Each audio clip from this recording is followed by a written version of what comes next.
कल सेक्शन 7, 6, 5 ये कवर हुई थी हमारी। आज हम पढ़ेंगे सेक्शन 8। सेक्शन 8 कहती है पुल्लिंगवाचक शब्द जहां प्रयोग किए गए हैं वे हर व्यक्ति के बारे में, चाहे वह नर हो या नारी, लागू होंगे। समझ रहे ना? पुल्लिंगवाचक शब्द जहां प्रयोग किए गए वे हर व्यक्ति के बारे में लागू होंगे, चाहे नर हो या नारी। इसका मीनिंग क्या है? दरअसल आपने प्रोनाउन सुना होगा, सर्वनाम, इसको बोलते हैं वह, है ना। राम स्कूल जाता है, फिर लिखा जाएगा, अगर कहानी में आपने पढ़ा होगा, राम स्कूल जाता है, फिर वह नहाता है, फिर वह ट्यूशन जाता है, वह ये सर्वनाम है। समझ गए ना?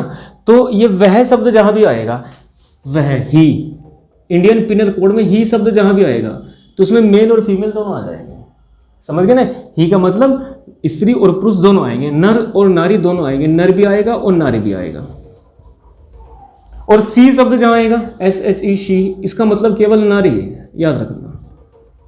क्योंकि सेक्शन 7 हमने पढ़ी कि एक बार स्पष्टीकृत पद का भाव, मतलब एक बार जिस शब्द को स्पष्ट कर दिया गया उसका आप वही अर्थ लगाओगे, उससे अन्यथा अर्थ आप नहीं लगाओगे, अदरवाइज अर्थ नहीं लगाने, राइट। तो सेक्शन 8 इसका यूज कहाँ है, इस चीज को देखेंगे और इन सभी सेक्शन का इस्तेमाल देखेंगे कहाँ कहाँ होगा। पुल्लिंगवाचक शब्द जहां प्रयोग किए गए, मतलब ही शब्द जहां भी इस्तेमाल किया गया कंप्लीट IPC में, तो उसके दो मतलब होंगे, नर भी हो सकता है, नारी भी। वो सेक्शन को पढ़ करके पता लगेगा। और सी शब्द जहां इस्तेमाल किया गया उसका मतलब केवल और केवल नारी होगा। जैसे सेक्शन 354 है, 354 मेरा क्लियर है आप लोग? मैं इसकी डेफिनेशन पढ़ता हूं और देखना इस सेक्शन 8 का इस्तेमाल किस तरह से किया गया है। सेक्शन 354, स्त्री की लज्जा भंग करना। 354 की डेफिनेशन देखिए क्या कहती है। जो कोई किसी स्त्री की लज्जा भंग करने के आशय से या यह संभाव्य जानते हुए कि तद द्वारा वह उसकी लज्जा भंग करेगा, उस स्त्री पर हमला करेगा या आपराधिक बल का प्रयोग करेगा, वह दोनों में से किसी भांति के कारावास से जिसकी अवधि 1 वर्ष से कम नहीं होगी, किंतु जो 5 वर्ष तक की हो सकेगी, दंडित किया जाएगा और जुर्माने से भी दंडनीय होगा। स्त्री की लज्जा भंग करना मतलब छेड़छाड़ करना, समझ गए ना, मॉडेस्टी आउटरेज करना। तो स्त्री की लज्जा भंग करना, डेफिनेशन देखिए, डेफिनेशन क्या कहती है। जो कोई किसी स्त्री की, तो जो कोई का मीनिंग क्या होगा? जो कोई क्या पुरुष ही स्त्री की लज्जा भंग कर सकता है? नहीं, यहां ही शब्द यूज किया गया, ही। तो ही का मतलब क्या होगा? ही का मतलब मैंने आपको बताया, सेक्शन 8 ने बताया कि ही का अर्थ होगा नर और नारी, मेल और फीमेल दोनों आ जाएंगे। मतलब कहने का यह है कि सेक्शन 54 की डेफिनेशन देखे, जो कोई किसी स्त्री की लज्जा भंग करने के आशय से, तो जो कोई का मतलब क्या होगा? नर भी हो सकता है और नारी भी हो सकता है। इसका मतलब क्या होगा? नारी स्त्री की भी लज्जा भंग कर सकती है और पुरुष भी स्त्री की लज्जा भंग कर सकता है, दोनों ही आ जाएंगे। लेकिन स्पेशली कहीं सी शब्द यूज किया गया है तो उसका मतलब केवल नारी ही होगा, स्त्री ही होगी, फीमेल होगी। क्लियर है बात? बस छोटी सी सेक्शन है। सेक्शन 9 देखते हैं, सेक्शन 9 क्या कहती है। सेक्शन 9 कहती है जब तक कि संदर्भ से तत्प्रतिकूल प्रतीत न हो, जब तक कि संदर्भ से, अब एक एक शब्द को समझेंगे, प्रतीत न हो, एक वचन द्योतक शब्दों के अंतर्गत बहुवचन और बहुवचन शब्दों के अंतर्गत एक वचन आता है। मीनिंग क्या है इसका और यूज क्या होगा इसका, इस चीज को डिस्कस कर लेते हैं। कह रहे हैं कि जब तक कि संदर्भ से तत्प्रतिकूल प्रतीत न हो, कॉन्ट्रारी अपेयर न हो, तब तक। तो संदर्भ, दरअसल संदर्भ को समझिए। संदर्भ का मतलब क्या होता है? आप और हम संदर्भ में बात करते हैं। जैसे मैं इंडियन पिनल कोड पढ़ा ना, आप भी इंडियन पिनल कोड के बारे में मुझसे सवाल जवाब कर रहे हैं, राइट। मैं आपसे शादी विवाह के बारे में बात कर रहा, आप भी शादी विवाह के बारे में बात कर रहे, तो हम संदर्भ में बात कर रहे हैं, राइट। मैं आपसे, लेकिन संदर्भ में बात कब नहीं करते? मैं आपसे इंडियन पिनल कोड पढ़ा रहा और आप कह रहे कि सर आज शादी में चलेंगे या कोई मूवी लगी है थिएटर में, वो मूवी देखने के लिए चलेंगे। इसका मतलब आप संदर्भ से हट के बात कर रहे हैं। समझे ना? संदर्भ का मीनिंग क्या होगा? कह रहे हैं जब तक कि संदर्भ से तत्प्रतिकूल, तत्प्रतिकूल का मतलब होगा एडवर्स, उल्टा, हटके, कॉन्ट्रेरी। बात समझे ना? जब तक कि संदर्भ से ही कुछ और प्रतीत न हो, मतलब सेक्शन स्पष्ट बताएगी तो फिर तो वही अर्थ लगाओगे आप। और जब तक सेक्शन आपको एडवर्स न बताए, कुछ अलग न बताए, तब तक एक वचन शब्द के अंतर्गत बहुवचन आएगा और बहुवचन शब्द के अंतर्गत एक वचन आएगा। लेकिन कहना क्या चाह रहे हैं? एक वचन, बहुवचन, बहुवचन, एक वचन। मीनिंग क्या होगा इसका? इसका सीधा सा मीनिंग ये है कि जहां कहीं इंडियन पिनल कोड में ये लिखा हुआ है कि जैसे मानिए कि चोरी के बारे में लिखा हुआ कि यदि कोई व्यक्ति फला फला तरीके से इस तरह से और ये एक्ट करता है तो ये चोरी होगा। 5 ग्राउंड होते हैं चोरी के, तो क्या एक से अधिक व्यक्ति नहीं आएंगे उसमें? यदि एक से अधिक व्यक्ति चोरी करेंगे तो क्या वह चोरी नहीं होगी? समझे ना? तो जहां भी इंडियन पिनल कोड में एक वचन शब्द इस्तेमाल किया गया है, एक वचन इस्तेमाल किया गया, बहुवचन अपना आप मान के चलेंगे, भले ही चाहे वहां बहुवचन न हो। जैसे मैंने चोरी का उदाहरण दिया, और कहीं भी ऐसा लिखा हुआ है जो कोई, इस तरह से लिखा हुआ है जो कोई फला फला तरीके से फला फला एक्ट करता है तो फला अपराध होगा, समझ रहे ना। तो जो कोई में बहुत सारे लोग भी आ जाएंगे, अगर बहुत सारे लोग उस ऑफेंस को करेंगे, बहुत सारे लोग मिलकर के उस एक्ट को करेंगे, और वहां जो कोई लिखा हुआ है, तो आपको तो बचाव मिल जाना चाहिए। अगर ये सेक्शन न होती, आप तो ये कहोगे वहां तो जो कोई लिखा हुआ है, वहां तो एक व्यक्ति के बारे में लिखा हुआ है, अगर एक से अधिक व्यक्ति इस कार्य को करेंगे फिर तो अपराध होगा नहीं। इसलिए स्पष्ट कर दिया सेक्शन 9 में, और क्या कह दिया, एक वचन शब्दों के अंतर्गत बहुवचन आता है और बहुवचन शब्दों के अंतर्गत एक वचन आता है। मतलब जब तक कि इंडियन पिनल कोड में स्पष्ट नहीं कर दिया गया हो कि एक वचन में एक वचन आएगा और बहुवचन में केवल बहुवचन आएगा, अगर ये इस तरह से स्पष्ट कर दिया फिर तो वही अर्थ लेंगे हम।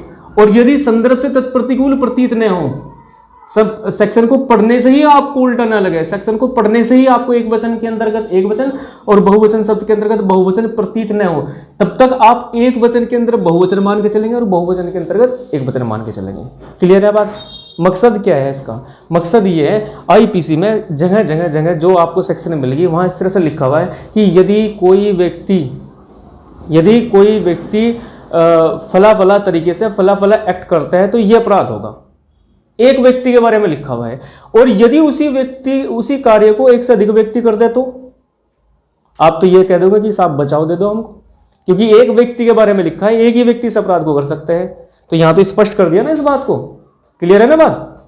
जैसे कॉन्स्पिरेसी है, 2 या 2 से अधिक व्यक्ति, समझ गए ना। और बहुत सारी सेक्शन मिल जाएंगे आपको इस तरह से।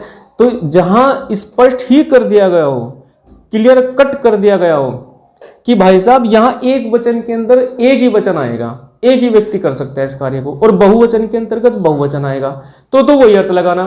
और यदि स्पष्ट नहीं किया गया, संदर्भ से तत्प्रतिकूल प्रतीत नहीं होता, तो एक वचन के अंतर्गत बहुवचन और बहुवचन के अंतर्गत एक वचन आएगा।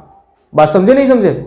मतलब जहां कहीं इंडियन पिनल कोड में लिखा हुआ है कि यदि फला फला एक्ट बहुत सारे व्यक्ति करते हैं तो यह अपराध होगा, है ना, और उसको एक व्यक्ति उस अपराध को कर दे तो वो अपराध नहीं होगा क्या? बिल्कुल होगा सेक्शन 9 के अनुसार, क्योंकि सेक्शन 9 क्या कहती है कि बहुवचन में एक वचन आएगा और एक वचन में बहुवचन आएगा। ठीक है ना। नेक्स्ट आती है सेक्शन 10।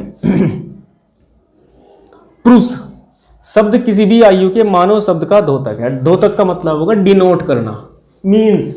तो पुरुष शब्द किसी भी आयु के मानव शब्द का द्योतक है, और स्त्री शब्द किसी भी आयु की मानव नारी का द्योतक है। सेक्शन 10 में यह बताएगा कि जिस दिन पैदा हुई स्त्री पैदा हुई, और जिस दिन मरी स्त्री मरी, जिस दिन पैदा हुआ पुरुष पैदा हुआ, और जिस दिन मरा पुरुष मरा। आखिर हम पढ़ क्यों रहे इस चीज को? पढ़ने का मकसद क्या है ना? इस चीज को डिस्कस कर लेते हैं सेक्शन 10 को। तो सेक्शन 354 ही है आपकी। एक मामला आया था आपका पंजाब राज्य वर्सेस मेजर सिंह का। पंजाब राज्य वर्सेस मेजर सिंह 1967 के आसपास का मामला है। ये आया 1967 सुप्रीम कोर्ट। इस मामले में क्या हुआ था, जो अभियुक्त था उसने एक 6 साल की बच्ची की लज्जा भंग की थी, छेड़छाड़ की थी, कुछ अश्लील हरकत उसके साथ में की थी। उसके घर वालों ने उसके ऊपर आरोप लगाया सेक्शन 354 का, है ना। सपोज दैट ये है वो व्यक्ति और ये 6 साल की बच्ची है, और इसके साथ में इसने छेड़छाड़ की, सेक्शन 354 अप्लाई हो जाएगी, होगी या नहीं होगी, इस चीज को चेक करते हैं। ये क्या है, 6 साल की बच्ची। अब ये अपने बचाव में क्या कहते हैं, ये कहते हैं साहब मैं तो 6 साल की बच्ची को की लज्जा भंग तो हो ही नहीं सकती, क्योंकि सेक्शन 354 की जो डेफिनेशन है वो क्या कहती है कि जो कोई किसी स्त्री की लज्जा भंग करने के आशय से ऐसे एक्ट करेगा तो ये इतने साल का पनिशमेंट है, 2 साल 1 साल का या अधिक से अधिक 5 साल तक का पनिशमेंट मिलेगा उसको, है ना, जो कोई किसी स्त्री की। अब ये 6 साल की बच्ची स्त्री है या नहीं है? अगर ये स्त्री है तो इसको दंडित किया जा सकता है, और ये स्त्री है ही नहीं तो इसको दंडित किया नहीं जा सकता। तो इस मामले में सुप्रीम कोर्ट ने यह डिसाइड किया था कि सेक्शन 10 में पुरुष शब्द के अंतर्गत और स्त्री शब्द के अंतर्गत जो स्त्री शब्द यूज की हुई उसके अंदर जिस दिन पैदा हुई और जब तक वो मरी वो स्त्री ही कहलाएगी, है ना। इसका मतलब जिस दिन ये पैदा हुई थी ये स्त्री पैदा हुई थी, और सेक्शन 354 अप्लाई हो जाएगी, इसको सेक्शन 354 के अनुसार पनिशमेंट मिलेगा। मेरे ख्याल से आपको समझ में आ गई होगी। पक्का ना। और एक चीज और इन्होंने कही, पुरुष शब्द किसी भी आयु के मानव शब्द का द्योतक है, क्योंकि मेल फीमेल जानवरों में भी होते हैं, समझ गए ना, इसलिए इन्होंने क्या कहा, मानव शब्द।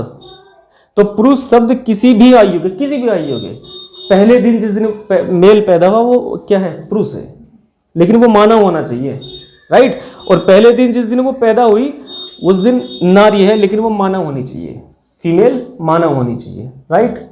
स्पष्ट हुई स्थिति। सेक्शन 11 देखते हैं। सेक्शन 11 में व्यक्ति शब्द को डिफाइन किया गया। जब मैंने अपराध की आवश्यकता तो समझाए थे, तो व्यक्ति को उस समय भी मैंने डिस्कस किया था, है ना, क्योंकि व्यक्ति ही एक ऐसी इकाई है जिसके ऊपर किसी अपराध का आरोप लगाया जा सकता है।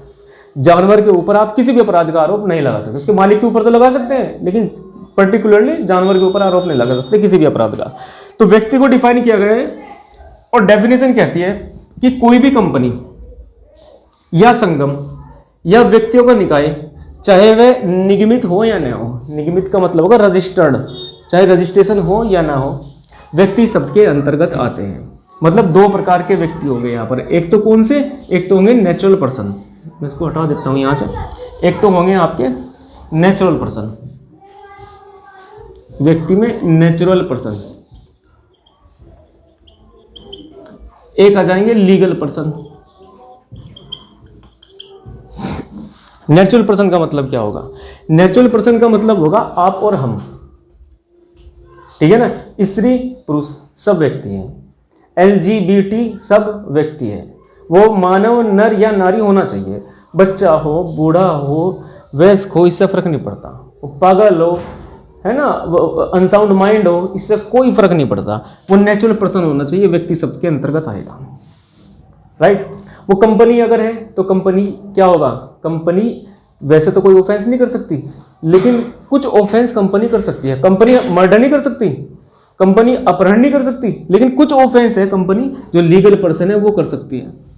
क्या, जैसे चीटिंग, छल कर सकती है कंपनी, बात समझे ना, छल कर सकती है ना। वैसे तो कंपनी क्या है, नॉन लिविंग थिंग है, लेकिन कंपनी चीटिंग कर सकती है। जैसे कोई प्रोडक्ट ग्राहकों को धोखे से बेच दिया, गारंटी दी थी 1 साल की और पता लगा वो 6 महीने में खराब हुआ, आप लेकर के मना कर दिया, हमने तो कोई गारंटी नहीं दी, या कोई भी इस तरह से छल कर दिया आपके साथ में, तो मुकदमा किसके ऊपर दायर करोगे, कंपनी के ऊपर करोगे ना।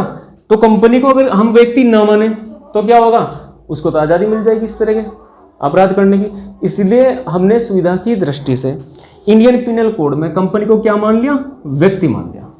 बात स्पष्ट हुई ना आपको।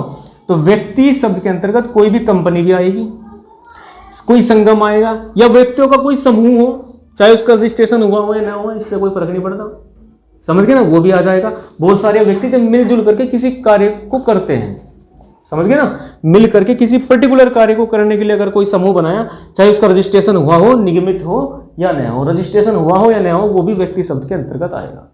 क्लियर है बात, क्योंकि व्यक्ति ही एक ऐसी इकाई है जिसके ऊपर किसी अपराध का आरोप लगाया जा सकता है। तो हमारे 3-4 सेक्शन होगी। सेक्शन 12 पे आते हैं लोग, इसको हो गई 5-7